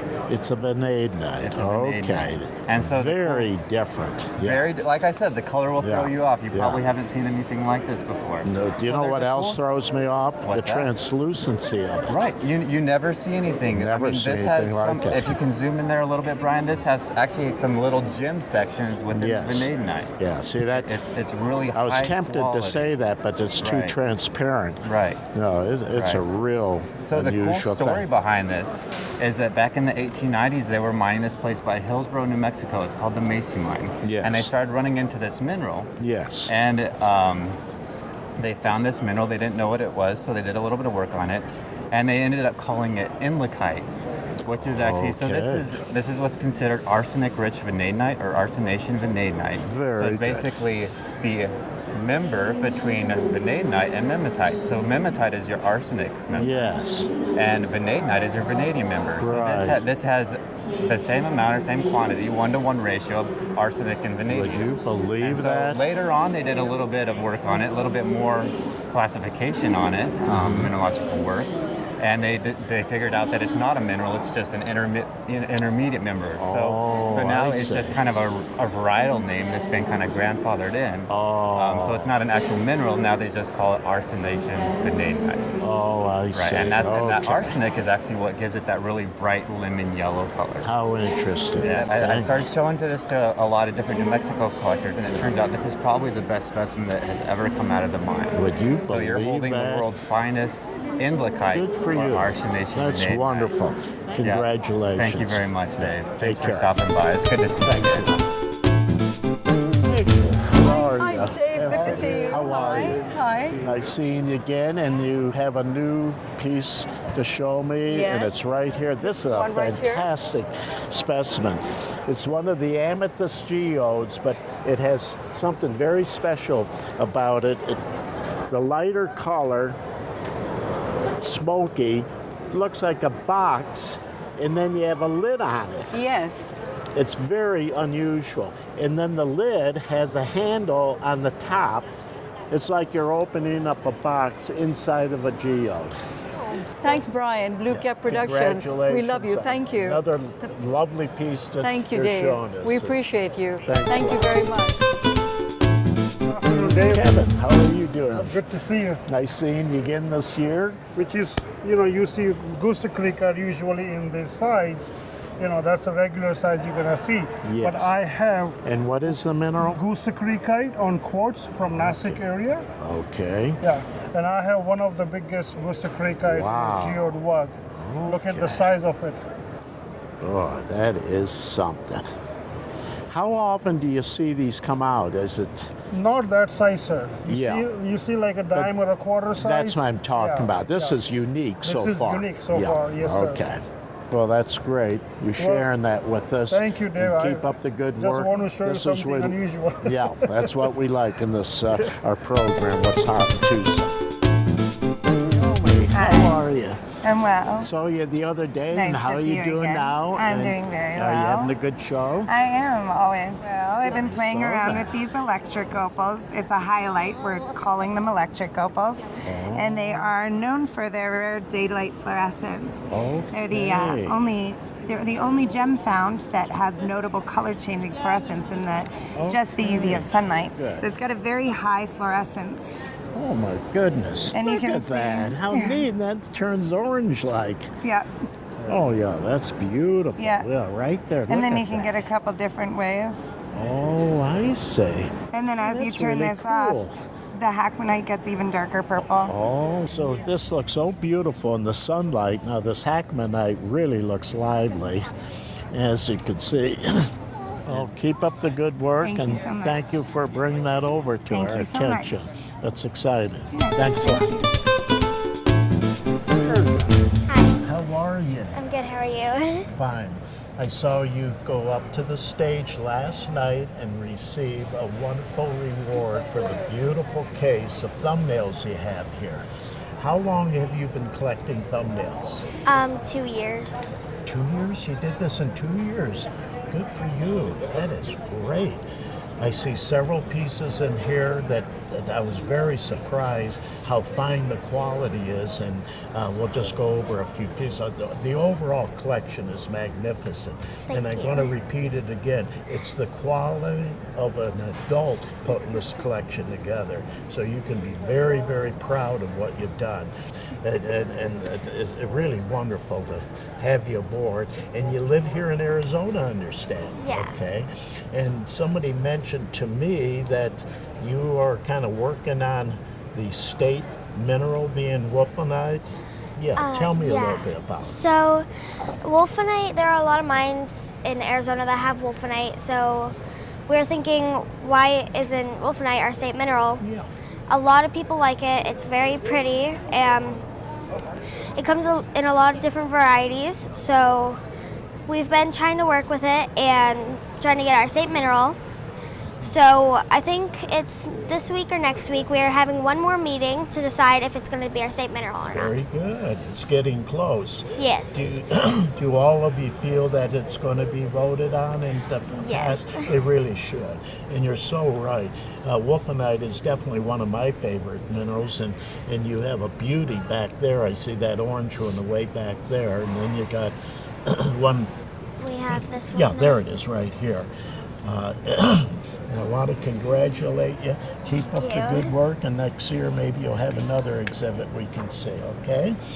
Working on it so far. Thank you. As I was going down the aisle here, needless to say, this fabulous, colorful case of minerals that belong to Jim and Gail Spann.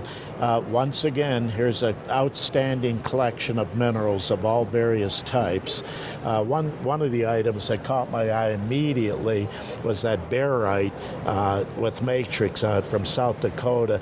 That's a gem large crystal of that, and a wonderful piece of matrix that caught my eye immediately. There's many major things in here. Beautiful big galena. I haven't seen a galena that fine and sharp like that for many, many years. That's a very hard specimen to get. I could talk for 2 hours on this collection. There's so many fine things here.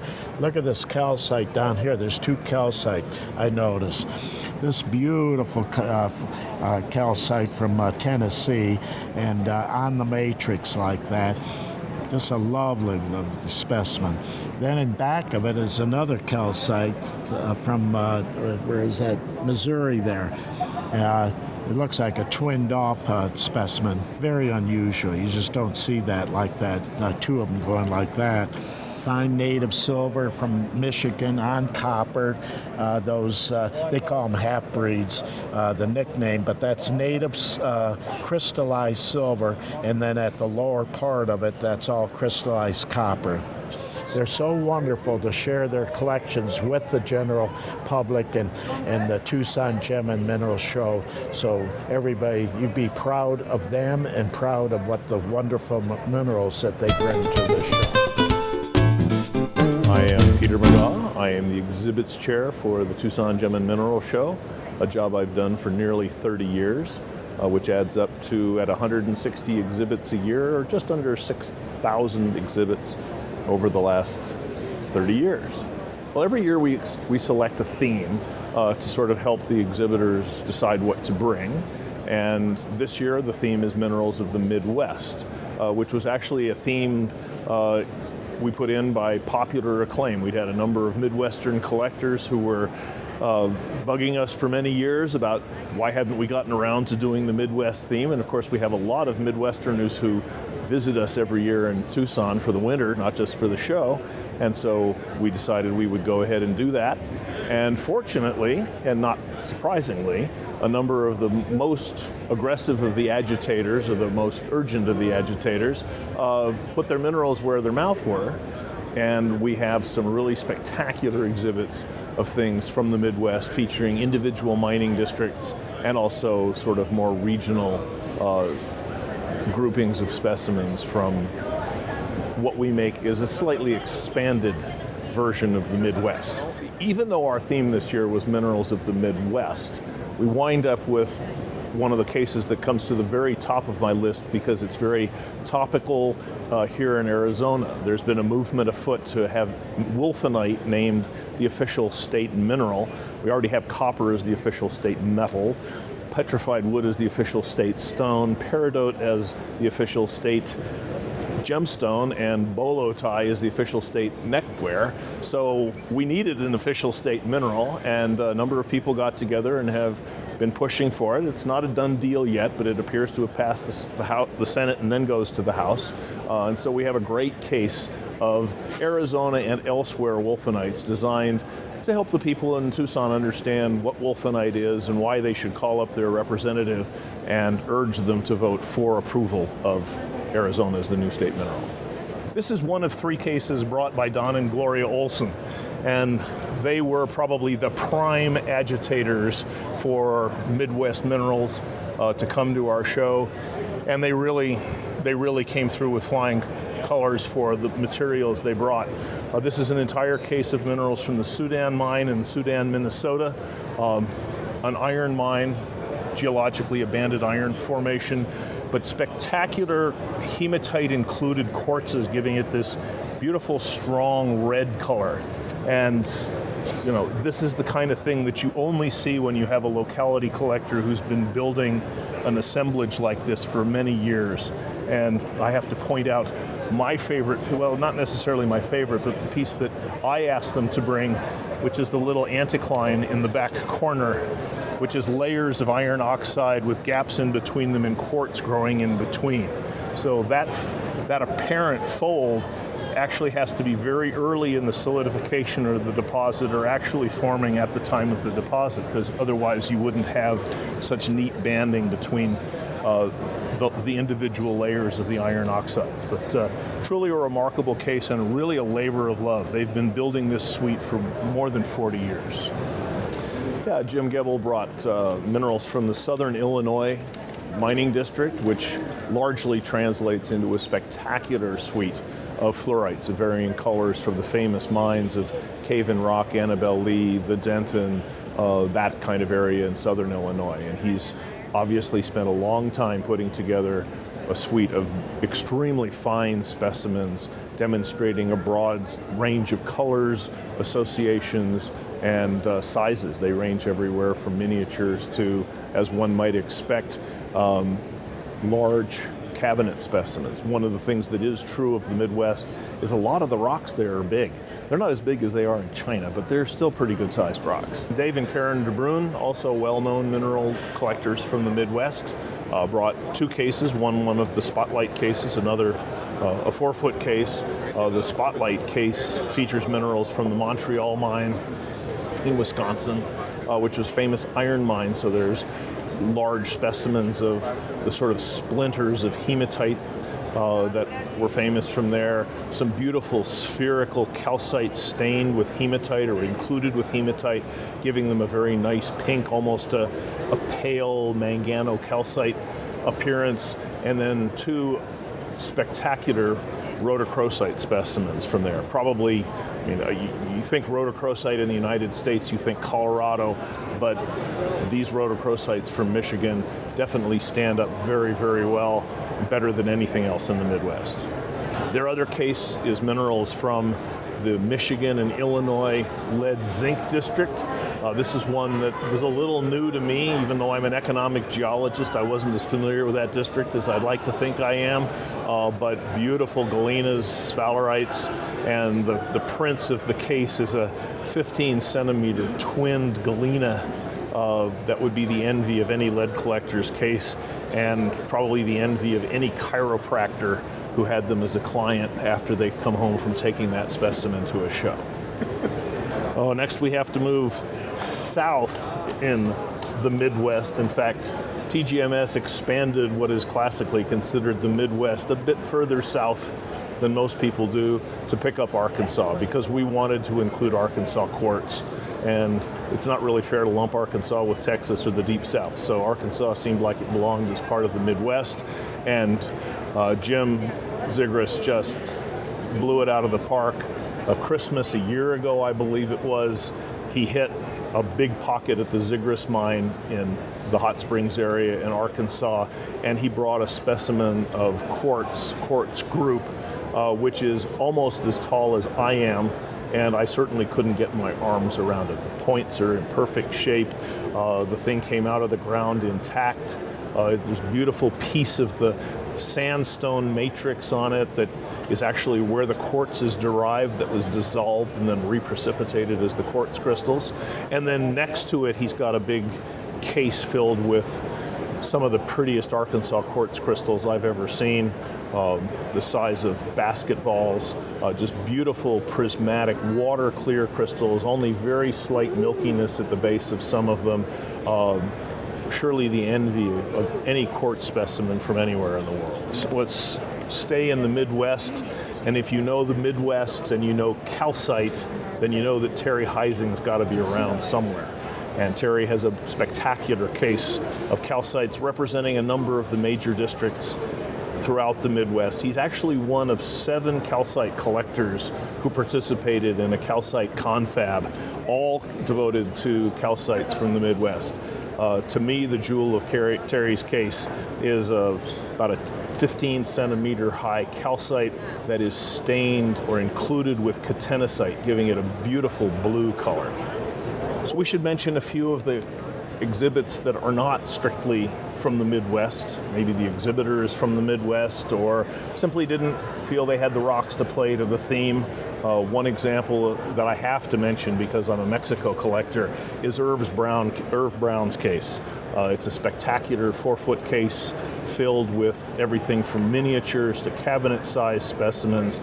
And up towards the top, just barely to the right of center, is a small miniature perfect purple adamite from the Ojuela mine in Mapimi, Mexico. To me, although it's one of the smaller pieces in the case, it's the real standout. It's the one where if I had to break the glass and grab one specimen and run, that's the one I'd get. But then everyone would know who took it, so it wouldn't help me much. We also welcome, obviously, international museums, and this year it's delightful to have the Fersman Museum back again. They've been coming for over 20 years, bringing things from Moscow, and which is where the museum is, but also throughout Europe and especially Russia. This is their 300th year anniversary, so it's interesting to have a museum that has been in existence longer than our country. And they brought a beautiful suite of things, as usual, from the Urals, Siberia, and across what they are describing as the Midwest of Russia. And of course, since Russia goes from the western boundary of Europe to the Pacific Ocean and well into Asia, that covers a lot of territory. My favorite specimen in there is right up front and center in the case. It's from Dalmagorsk, and it is a datellite, pale green datellite stalactite, essentially the size of a liter milk carton. Beautifully gemmy, beautiful luster, nice little calcite sticking off the side of it. Truly a remarkable piece.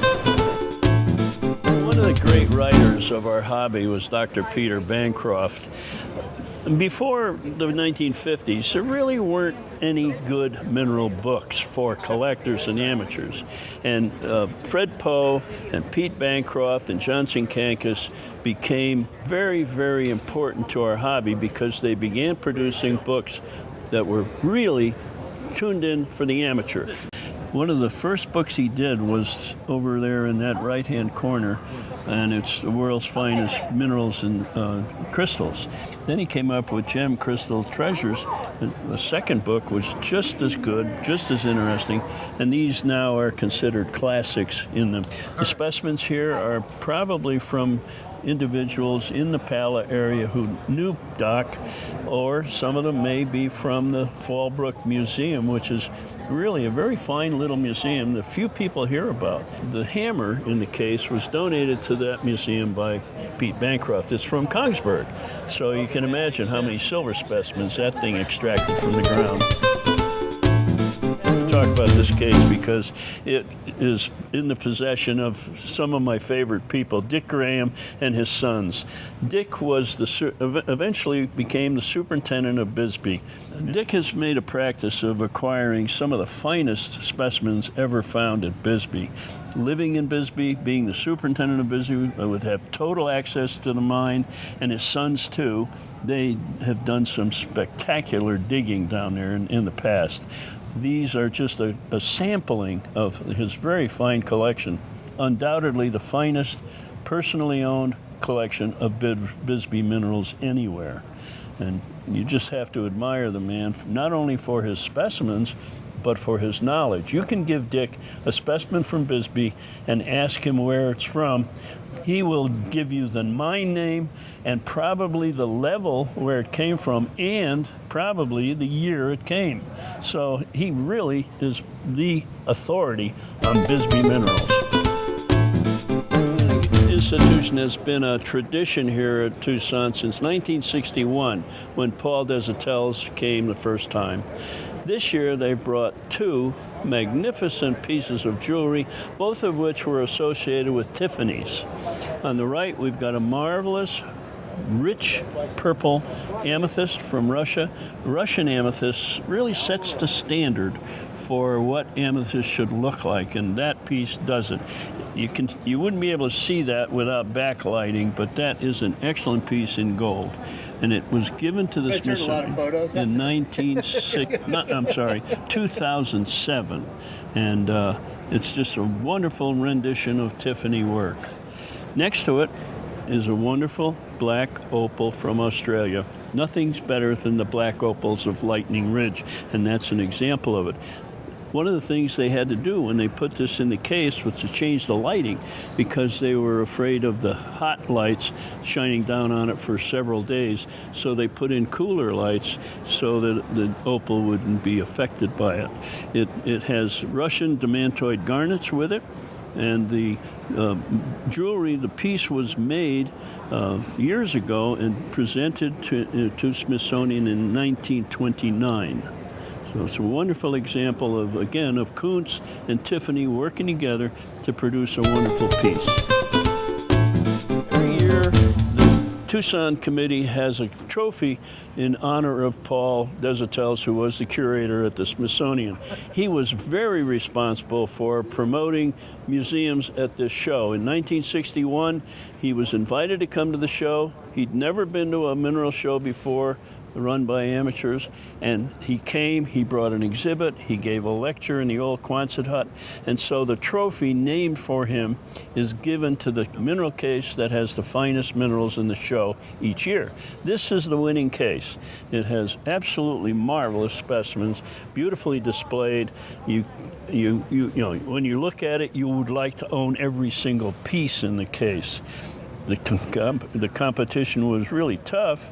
In fact, the difference between this and the number 2 case was just a matter of a couple of points.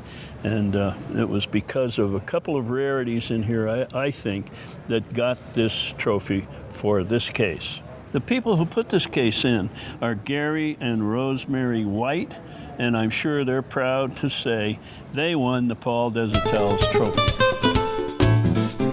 Next to the GIA exhibit, which is quite gorgeous, with Paula, who is going to tell us a lot about the new technical work that's being done on the GIA library.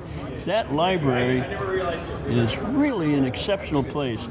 They have the Johnson Kankis library combined with their regular library. It's fabulous. And one of the books in that library is the Fersman Museum Catalog. And that's a rarity. And Paula's going to tell us a little bit about their work. After the Bolshevik Revolution in 1917, the new government was going to have to be able to finance their government. And so in 1922, they began to do an inventory of the pieces of the Russian crown jewels. Oh. And that was published approximately in 1925-26. They asked Fersman to be the leader of that group. There were also 5 other people involved, including a Fabergé. And what we have done at GIA is scanned and digitized some of these books, because as you mentioned in GIA library, we have books that can be viewed but only at the library. Okay. So we wanted to make this available to the general public and put the that was books my online. problem. I had to go to GIA over in California. Exactly. Now you're going to put it on the computer so people can access it, no charge.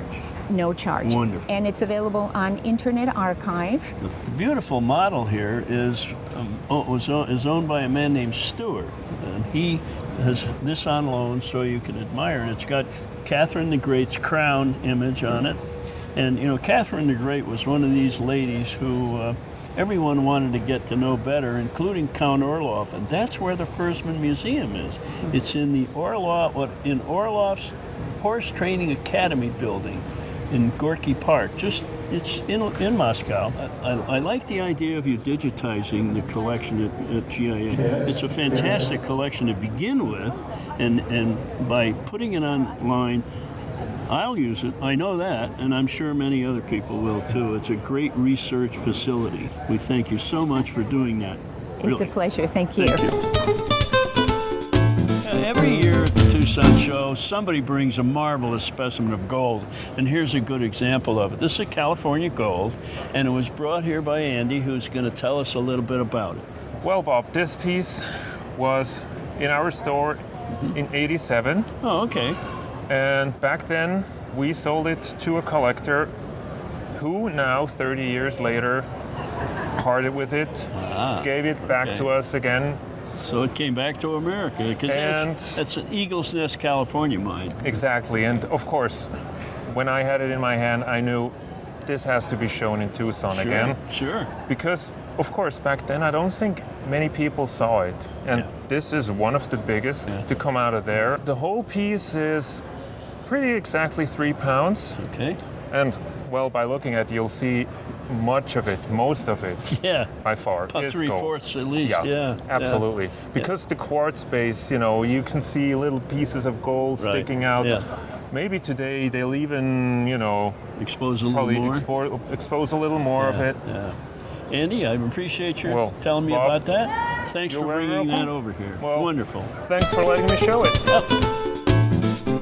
Filming this case is a personal favorite of me. It was put in by the Arthur Flagg Mineral Foundation. Now, the Flagg Foundation was established within a year or two of Arthur's death. He was the state geologist for Arizona, and I was privileged enough to know him before he passed away. A group of us of about 12 people decided to develop the foundation, and we were fortunate to get some good donations, and this collection was the result. It so happens I'm the last surviving member of the founding group, and I just love to see our minerals on display. They're very carefully preserved in the name of Arthur Flagg, who was very, very important to the hobby. He encouraged young children, and this case represents him very nicely.